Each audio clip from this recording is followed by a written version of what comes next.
Buenos noches, todos mis amigos. It is time once again for the Midweek War, or La guerra de la mitad de la semana. yes, this is the one where we speak Spanish, everyone. I am Mad Mike, y'all know me, and of course, the lovely Spanish voice you heard was El Hijo del Garza. How are you, sir? Muy bien, muy bien. Again, thank you for calling me lovely. You just made my day. All right. I am excited to talk some Lucha Underground. Yes, indeed. And you know who else is excited to talk about Lucha Underground? The voice of Inspire Pro Wrestling, Eamon Paton. So excited. So excited. I'm glad these are back. So glad. And we didn't get to talk about it, but how about that nice little mayhem bump for Season 3, motherfuckers? It's on. Yes! I'm very excited. It is on like Donkey Kong, or in Spanish, Donkey Kong. El Donkey Kong. El Kong del Donkey. That's completely different. El Kong del Burro. Yeah. No. That's. Do not Google that. Yeah. Safe search on, guys. All right. So we're gonna do this the way we always do it, except last week because we were really excited. Eamon, what is your una palabra for Lucha Underground? What is my uno palabra? New. Nuevo? Nuevo. Yeah. Yeah, there's a lot new here in Lucha. Alrighty. Garza, what is your una palabra? My una palabra is máscara. Ooh. There were a lot of new masks today. This is true. There were a lot of new masks. Yeah, even henchmen in the streets are wearing masks nowadays. I'm gonna buy a bike and I'm gonna wear a mask underneath my helmet. I loved that moment. That was so great. Like, it only would have been better is if the mask was like a biker helmet mask. Yeah. But my una palabra for this week is Booyaka! Oh, we will get into that. All right, Eamon, ¿Cuál es tu bueno this week? Oh, where do I start? My bueno for this week of Lucha Underground. You know what? I'm gonna, because it wasn't the most exciting thing that I thought of going into to season 2, but it got me really excited watching it. Was the debut of PJ Black. Yes. Yeah. The Darewolf.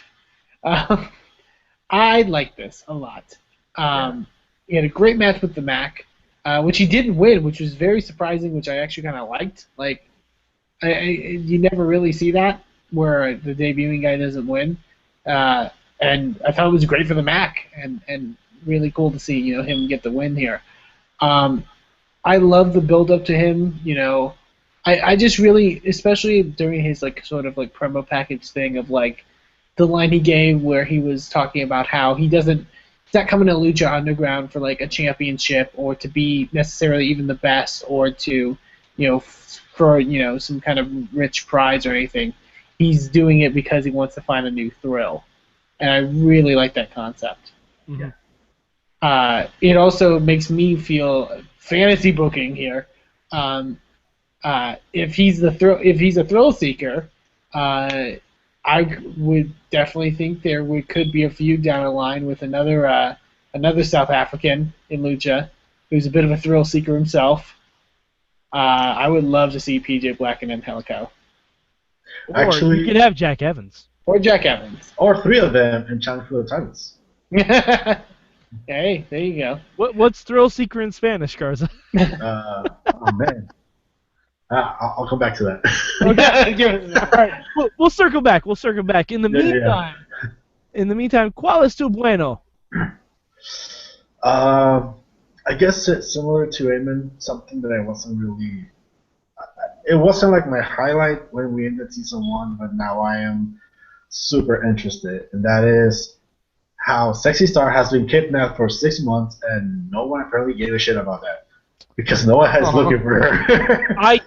I did, Garza. When we had Krista Joseph on the show, the first thing I asked him was if Sexy Star was okay because Hey, I needed to know. I keep buying milk from the store down the corner, and I've never seen a missing person with fake Sexy Star's face there. So I don't know how much you care, okay? I don't know how much you care. But okay, so Marty the Moth apparently is an upper class suburban boy.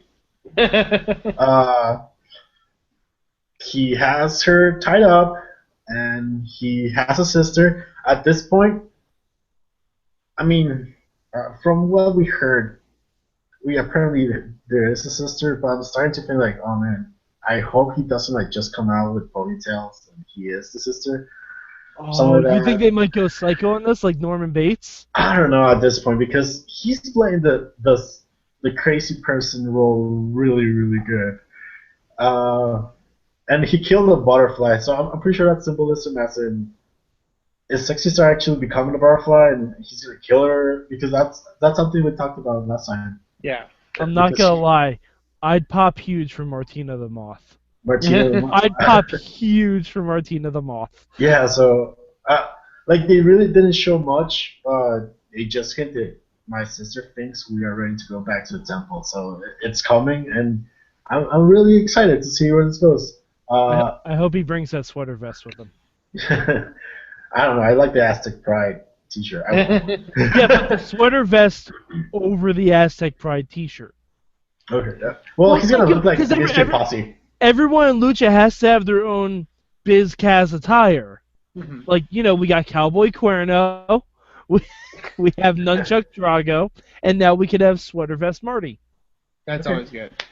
I I also also have Business really Bangs Katrina. I mean, the hashtag business banks. Trending. Yeah. I really love the little things too in a segment like this, and we mentioned how much we love the little things with Lucha. Particularly, weirdest thing I really enjoy, but like the fact that Marty's hair has grown out now, in the sense that he has basically been trapped with Sexy Star in a sense for 6 months. Mm-hmm. I love that. Okay, actually, I didn't want to mention it, but I don't want to speculate that there was rape or anything like that because that's not cool. I don't even think that. But, no. But she looked way too clean for a girl that has been tied up for 6 months. You know what I do recommend? You know what I do really enjoy? He kept her for 6 months. Has she taken off that mask? That's a good point. Because if not, that's some funky, musky odors coming out of that mask at that point. Mask and tie. Yeah. Boots. She had a 7-way match right before you got kidnapped. It's gonna be. That's true. That's true. Oh God.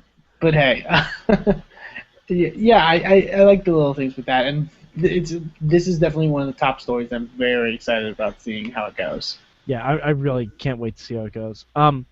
Mi Bueno this week goes to everything revolving Pentagon. Yes. Pentagon, first of all, I appreciate that Pentagon has a business casual mask and a let's break some motherfucking arms mask. Mm. Like, he had to change, and I applaud that. The main event match actually was okay for me. I liked the finish. I thought the finish was really good, where Pentagon stole the victory. Mm-hmm. I didn't like the 3-on-2 dynamic. I thought it kind of muddied up the waters a little bit, especially given that we didn't see any of like Son of Havoc or anything like that trying to interfere. Yeah, that's fair. Because they got taken out by the Disciples of Death last week, so I was kind of surprised there was no interaction there. But what really sold it for me, Vampiro on commentary. Mm-hmm. Yes. Or rather, his lack of commentary about Pentagon. Yeah. Like, it's one of those little things that Lucha does. Like Pentagon's like, yo, Matt, you gotta stop asking me about Pentagon. I'm not I got nightmares, bro. Like, really, and it's just going to explode at some point, and I can't wait for it. Mm-hmm. I agree completely. Like, I wouldn't be surprised if at one point Vampiro just literally bites the neck of Matt Striker when he asks a question about Vampiro. Yeah. That'd be fantastic. But then it's like one of those fantasy sequences, and it didn't really happen. I actually like the main event a lot because I feel like it's one of the things that Lucha Underground is doing differently in a sense and isn't afraid to try something different. It felt a lot like like if you I'm trying to think of the best way to describe it, but like the Disciples of Death in particular being like the kind of like henchmen that are thrown at somebody to get like sort of a fight scene in a way. Like they're not gonna win, but they're sort of there to kind of provide fodder, I guess you could say. This is gonna make them sound terrible. I don't mean them to sound terrible, but they're like the putties in They're stormtroopers. They're stormtroopers. Or they're stormtroopers. That's a better analogy actually than referring to them as putties. I was gonna say, let's not completely rip off Brandon Stroud. They're stormtroopers. Yeah. Oh, they have terrible aim. If I did rip them off, that's not intentional because I didn't read this week's column. Are you wait? Hold on. Are you serious? You didn't read his column? Not this week. I didn't That's exactly what he called them. Am I wrong? Exactly. No, I mean neither comparison's wrong. Putty stormtroopers, neither comparison's wrong. But I swear to God, I thought you had read his article and then we're just completely taking the argument. But that's amazing. Didn't. You didn't. That's amazing. But yeah, I mean, and the Disciples, I still don't know them apart, which I guess that's kind of the point. Which kind of goes to the point of that. Yeah, but I don't know. Like, I feel like there should have been more of a danger for Puma and Pentagon. Because they're not exactly the best tag. They're not, like, the best of friends either. They had a slow-motion fight backstage, for fuck's sake. That's true. Awesome. I do think it works because it's Puma and Pentagon, though. Yeah. Like, I think if this was sort of like a middle card, sort of people like teaming up and having issues, fighting the Disciples of Death, then yeah. But like this is, the last Lucha Underground champion, and Pentagon fucking Jr. Like I can understand it. Lucha's always so good at suspending our disbelief, though. Like, at no point did I think Puma and Pentagon were in any kind of trouble. Yeah. Like, it didn't even feel like they were showing off either. It just felt like, oh, this is a thing we're forced into doing. Mm-hmm. I think it was similar to when people were fighting, like when Puma and Morrison and Mundo were fighting the Crew. Yeah. It's that team that they're not gonna win, but they always give them something to make you at least feel that even though they're not gonna win, they're at least kicking your ass while they're losing. Because the crew felt threatening then. The crew felt threatening. The Crew had weapons, I will say it. Yeah. And these guys had the numbers game. But it's kind of like the same thing. You know they're gonna lose, but they're still gonna kick your ass. Yeah, but I don't even feel like they got in that many shots. Like, the Crew, they beat the fuck out of Mundo and Puma.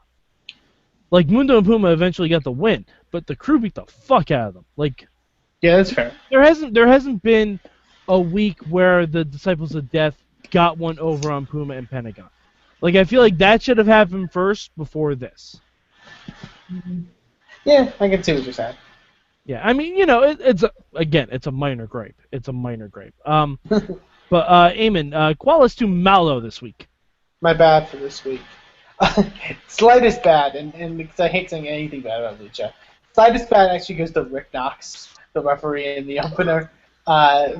Just for the bump, just for the fact that it was Rick Knox. Because if we're taking PWG into context, this guy has been super kicked multiple times by the Young Bucks and has come back to clothesline the Young Bucks and take his own fights. I don't believe Rick Knox got knocked out that way. If it was like Marty Elias, sure. So that's more of a battle to Rick Knox than on Lucha Underground. He did seem hurt at the end. Yeah, he was kind of limping, so I'm not sure if it's legit, to be honest. Maybe. I have to believe it, because that dude's literally been super kicked I don't know how many times from the Young Bucks. And it's still... All right, Garza, Qualis to Malo this week. Oh man, it's kind of hard. I guess I'm gonna give my bad to the vignette with oh man, what's her face? The Moon Girl. Oh, Cobra Moon. Coverly. Cobra Lee or Cobra? Oh, that was Cobra Moon. Oh no, Cobra Moon. You're right. Yeah. I mean, I like the direction that character could have. I'm interested to see her, but I felt the vignette was the same vignette we've been getting for Lucha guys since season 1. It's always a Lucha guy gets jumped by a bunch of other masked guys, and they kick their asses, and we go back. I mean, I want to know who the. Okay, going to that point, I want to know who these masked people are. well, it's Ricky Mandel, The long-haired one. Famous B. Black. Like. It was also really similar to a Darewolf promo. Exactly. So I think they're just reusing that a lot. And with her, I just felt because I don't know, like at least Darewolf was telling us the story of how he's their wolf, and we saw pictures of a wolf. But with the Moon Girl, I don't know, like I didn't feel it.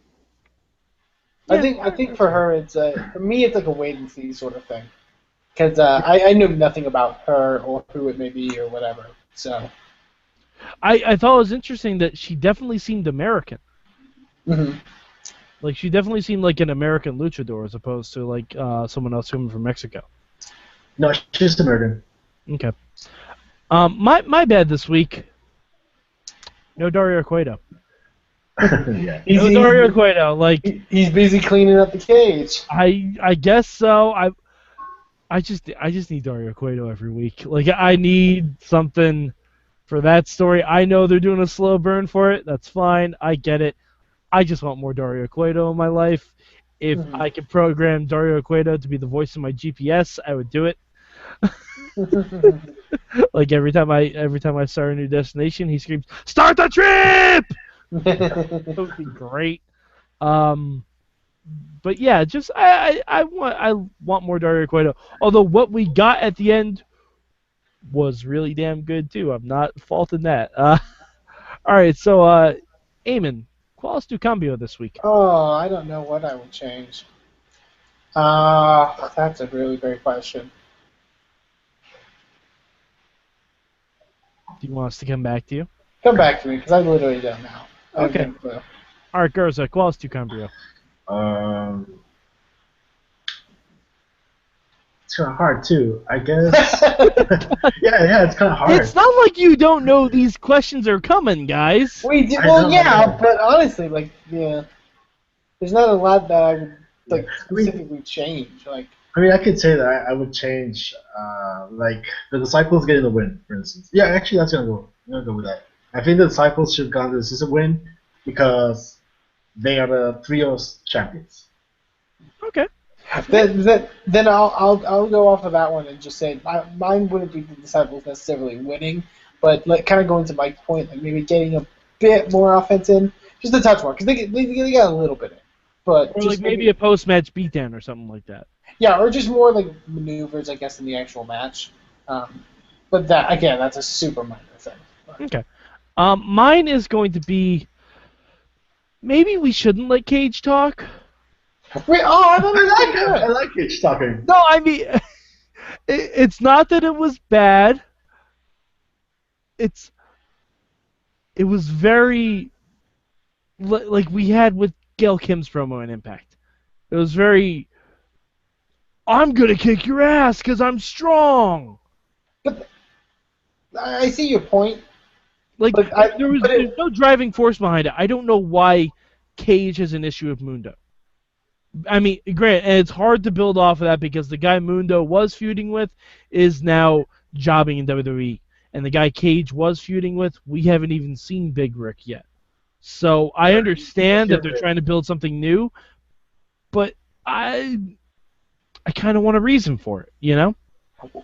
I think, for me, at least from what I see, the reason I feel is that these are also two guys that came off of Ultima Lucha with wins, big wins, and could easily contend for that championship. And I think it's more about Mill than any issue between the two of them. Yeah, that's what I got to. That Cage came out regardless of who was in the ring because he wanted to like cut a promo on Mil Muertes, and it wasn't until Mundo started talking shit that he was like, "Bitch, I beat your ass last time we were together, so shut the fuck up." Mm-hmm. Okay.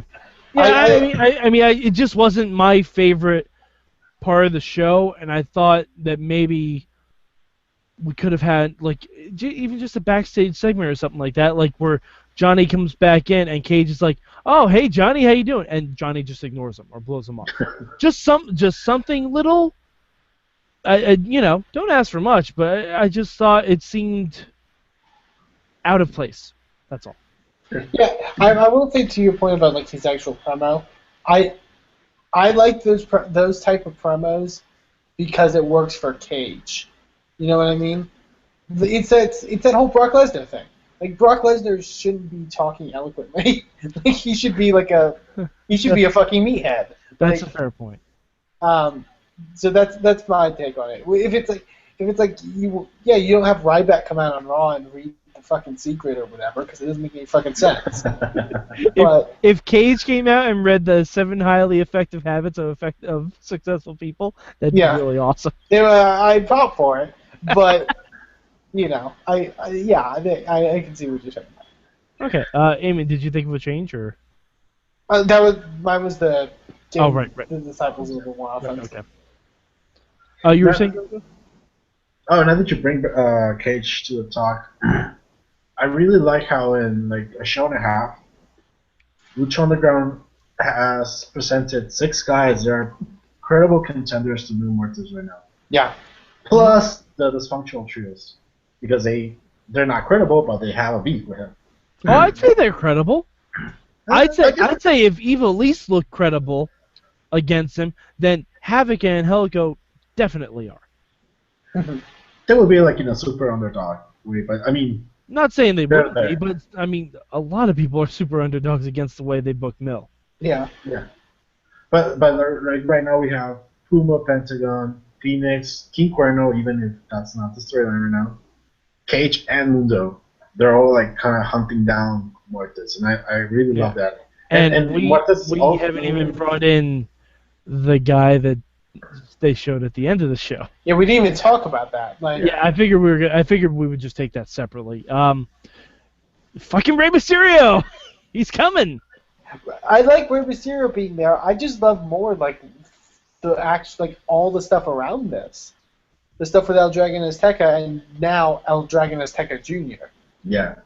It was stuff taken directly from the Lucha Underground comic that they released before the premiere last week. Yeah. Which is awesome. It was really, really good. Like, I'm so excited to see what Dragon Azteca and Mysterio do. There's a new comic, but it's on No Mortis now. Oh, nice. I'm going, as soon as we finish that, I'm going to read that comic. Because I don't know who's doing the art for that. All right, this is slightly Panel Riot territory. That comic is fucking awesome. If you're not reading that comic, you need to find it, and it's really good. It's free. Like, it's free. It's just on a Tumblr page. They're not selling it in stores or anything. It's a free comic. It's really, really good. Highly recommend. It reminds me when Heroes used to do comics between shows to kind of tell you, like, the extra stories. Oh, Garza, you just spoke to my heart mentioning the Heroes comics. Yeah. But, yeah, exactly. Like, a lot of shows do that now. Like Flash does that, Arrow does that, I believe Supergirl does that now. I think Agents of S.H.I.E.L.D. does too. But yeah, a lot of shows do like interstitial comics in between the weeks now. And I'm glad Lucha Underground has jumped on that trend because if any show can do that, it's Lucha Underground. Mm-hmm. Like you're not going to see an NXT comic about Bayley and Carmella driving to the next show. Like you're just not going to see that. I would love to see that personally. Yeah, but you're not going to. Like, you're not going to see a comic about the hard times of Mojo Rawley getting hype in a club. So, again, that would be another somebody should make this. Comic book artists of the world, please draw sad Mojo Rawley walking out of a club with no chicks. I cannot wait for the Baron Corbin issue. Oh, my God. Baron Corbin, just turn him into Wolverine. Well, that's the thing. The artwork turn him into Wolverine. Young man Corbin. The artwork would be amazing, but the story would be boring as hell. You could add... No, you know what? Here's the Baron Corbin comic, and we're going off topic. I don't care, because I have this idea now. The Baron Corbin comic is him driving a motorcycle to any indie show he sees a flyer for and immediately taking out the top guy because he hates independence. Yeah. That's the whole comic. It's just him taking out top indie stars around the country. I love that idea a lot, actually. Be perfect. Be perfect. The indie killer Baron Corbin. All right. All right. So, Eamon, where do you rank Lucha Underground this week? It's number one, no doubt in my mind. So glad this show's back. So glad we get to talk about it. Very excited for the rest of the season. Cannot wait. All right. How about you, Garza? Yeah, it's numero uno. Like, there's no competition anymore. All right. It's number one for me also. For me personally, it was a little bit of a closer battle this week. While I liked the matches in Lucha, I thought a lot of them were kind of treading water and setting up stuff, which I understand. It's the second episode back, you have to do stuff like that. But I think I might still be in a bit of a hangover from the first week's episode, because the first week's episode was just balls to the wall from start to finish. Yeah. And, I think it was just kind of a letdown, like a cooling off period. So it wasn't a bad show, obviously not. I mean, no. I was going to say, yeah, because just to point out as well, match quality, especially the first two matches, Mundo and Killshot, which was great, and Mac and PJ Black. Yeah, absolutely. More of that, please. It was amazing. Yeah, I mean, none of the matches were bad. It's just it felt like a huge drop in significance. Yeah, I read in someone else's review that it's not necessarily a bad Lucha Underground, but it's more bad on the fans right now, because with so much hype, we're really impatient to see more and more and more right now. Yeah, and there's more. I think that's probably it. Yeah. Yeah, like for instance, Dario Cueto's story. Like, we're impatient because we want to see fucking Dario Cueto, but I guess we need to get back on the idea of Lucha Underground really tell stories in a slow way. And plus, last week, they started with the big story of last year, like Pentagon and Vampiro. Then they had the Gift of the Gods title. Then they involved the Tag Team Champions, and then they involved the World Champion, all in one show. Yeah. And I think maybe some of that could have been held off, maybe not. But I feel like that's why maybe I didn't enjoy this week's as much as I did last week's, because it was because the significance wasn't there to a lot of the matches. Like, they're great matches, but they were there to reestablish the characters. Well, yeah, and also because of the story in particular, with the whole Katrina running the temple and everyone sort of making their way back. I think maybe another promo with Katrina could have helped tie it in together for me. Yeah. We didn't get anything from her. Like, you'd think she would be like, hey, Mill has a broken arm, but they barely mention it. Yeah. They only show a slight shot of Mill in the sling. I really do love those shots, though. Yeah. Yeah. Like, Mill just, like, staring definitely at somebody as he's, like, holding his... Because that's such a cool visual, because we've never seen that from Mill. We've never seen that level of vulnerability. Yeah. All right, but, so, Eamon, where can the good people in the internet find you? They can find me on Twitter at Eamon2Please. That's Eamon, the number 2, please, on Twitter. Tweet at me, #BusinessBangs. And you can also find Inspire Pro Wrestling and Inspire Pro Res on Twitter as well. Don't tweet Business Bangs that way, because it won't make any sense. Eamon, next week for Lucha Underground, you have to pull your hair forward so you have Business Bangs. Hold on. Okay. They're a little too long, but Business Bangs. There we go. Eamon has his Business Bangs rocking. Sup, Katrina? These are way too long. I'm sorry. Yeah, business is about to pick up. Garza, where can the good people find you on the internet? You can find me at DW Revolution for Twitter, and you can go to DWrestlingRevolution.com. You can read my fully detailed review on this episode of Lucha Underground. Alrighty, and you can find me, of course, at MadMike4883 on the Twitter machines, where I will rant and ramble about a whole lot of things, sometimes even wrestling. Also, go to the Wrestling Mayhem Show. If you like us talking about Lucha Underground, guess what? We interviewed someone from Lucha Underground 2 weeks ago. Co-executive producer Krista Joseph. You've probably seen his name in the Wrestling Dirt Sheets lately. That's due to us, people. So, go to WrestlingMayhemShow.com, check out our past stuff, and check us out every Tuesday night, round about 9 o'clock. We talk all things about professional wrestling. So, For Tonio Garza, for Eamon Paton, I'm Mad Mike, and this has been your Midweek War! Or La guerra de la mitad de la semana.